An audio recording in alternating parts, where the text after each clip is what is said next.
আপনারা সবাই জানেন যে গত 3 তারিখ ওয়াইকং শ্যামলাপুর যে সড়কটি আছে সেই সড়কে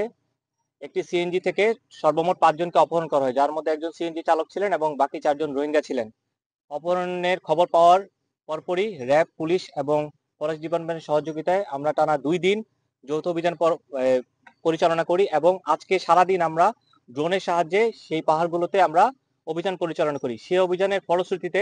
আজকে আমরা তথ্য প্রযুক্তি ব্যবহার করে তাদেরকে, যেখানে অপহরণ হয়েছিল সেখান থেকে 800 মিটার ভিতরে আমরা তাদেরকে উদ্ধার করতে সক্ষম হই। এবং এই অভিযান পরিচালনার ক্ষেত্রে আমরা যে সমস্ত তথ্যাদি পেয়েছিলাম সেই তথ্যাদি পরবর্তীতে আমরা আরো পর্যালোচনা করে যারা এর সাথে জড়িত অপহরণকারী এবং ডাকাত তাদেরকে আমরা ধরার জন্য ব্যবস্থা গ্রহণ করব। বেশি ফিটে স্যার আরারে বাদে তারপরে উড়ে গরমা বাড়িমা ফুং দিয়ে বাদে ইন্তু ফুং মাঝে আর বউ ফুয়ান মাতিলে আর বাজ্জা স্যার বাদে তারপরে দম দিয়ে হাড় ফেলতে চাই আর থাড়ে ফেলতে চাই স্যার বাদে তারপরে একখানা করে হনকান টেরবেটরে উঠলে স্যার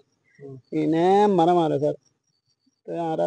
স্যার 3 দিন বাদে ওয়াশা আর ওয়াশা তিরিচ্ছা বাদে আর সেদিন তুলিয়ারে জগাড়া দিতে চাই স্যার বাদে আর তো হালিয়া আজ গে বেতাম স্যার আজ গে বেতাম দেড়ে হালিয়া ওভার টিয়ালা বলে শুন আচ্ছা এনো